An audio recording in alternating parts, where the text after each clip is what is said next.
Bollywood films दुनिया भर में अपने गानों के लिए बेहद मशहूर है। यही गाने हमारी कहानियों को और भी दिलचस्प बनाते हैं और इसीलिए व्हाट्सएप बॉलीवुड आपके लिए लेकर आया है ये खास फीचर, जिसके जरिए आप अपने पसंदीदा संगीतकारों और गायकों के बारे में ज्यादा जान सकें। ये सभी आपके प्यार के उतने ही हकदार है जितने के हमारे फिल्मी हीरोज और हीरोइंस। बॉलीवुड के सबसे मशहूर कलाकारों में से एक है नेहा कक्कड़। इनकी संघर्ष की कहानी दिल को छू जाने वाली है। इतनी कम उम्र में उन्होंने काफी कुछ हासिल कर लिया है। अपने काम को दुनिया भर में पेश करना हो या हो रियलिटी शोज को जज करना, नेहा ने अपने लगन से वो सब कुछ हासिल किया है जो वो चाहती थी। लेकिन उनका ये सफर आसान नहीं था। उनके काम की आलोचना और सोशल मीडिया पे मजाक बनना, नेहा ने हर कठिनाई का अनुभव किया है। तो चलिए आपको बताते हैं उनकी जिंदगी के कुछ खास पहलुओं के बारे में। एक आम परिवार में जन्मी नेहा अपने माता पिता के खासा करीब है। वो एक छोटे घर में अपने माता पिता और अपने भाई बहन के साथ रहा करती थी। हाल ही में नेहा ने अपने पुराने घर और अपने मौजूदा घर की तस्वीरें अपने फैंस के साथ बांटी थी। ये तस्वीरें खुद नेहा की कामयाबी बयान करती हैं। वो अपनी बड़ी बहन सोनू कक्कड़ को अपनी प्रेरणा मानती हैं और अपने छोटे भाई टोनी कक्कड़ को अपनी ताकत मानती हैं। ये तीनों बचपन से ही संगीत की दुनिया का हिस्सा रहे हैं।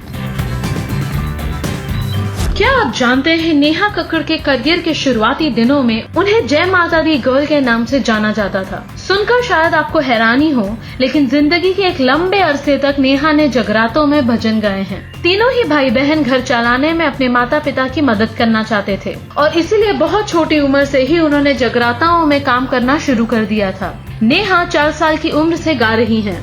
उन्होंने अपने एक इंटरव्यू के दौरान ये बात कबूल की थी कि 4 साल की उम्र से लेकर 16 साल की उम्र तक उन्होंने सिर्फ भजन और आरती ही गाए हैं। संगीत में ट्रेनिंग इन्होंने कभी हासिल नहीं की, क्योंकि उनका मानना है कि 12 साल के इस सफर ने उन्हें काफी कुछ सिखा दिया था।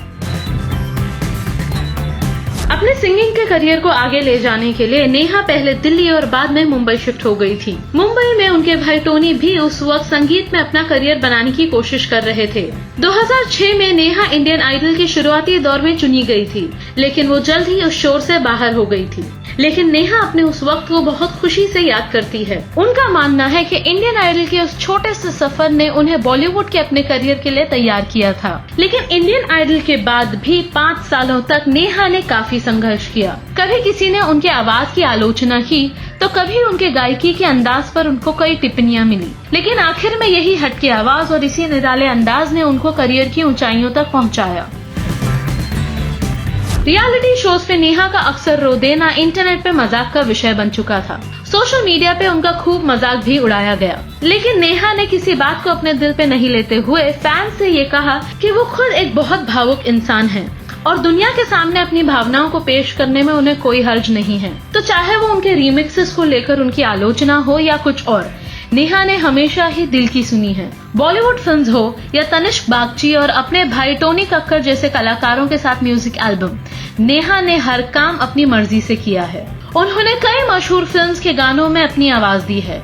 उनके हिट फिल्म्स में शामिल है Cocktail, Yaariyan, Queen, Kapoor and Sons, Baar Baar Dekho, Badrinath की दुल्हनिया, सिम्बा, लुका छुपी जैसी कई और फिल्में। उन्होंने बड़े से बड़े बैनर के साथ काम किया है और बड़े से बड़े कॉन्सर्ट्स में अपनी आवाज से सबका दिल जीता है।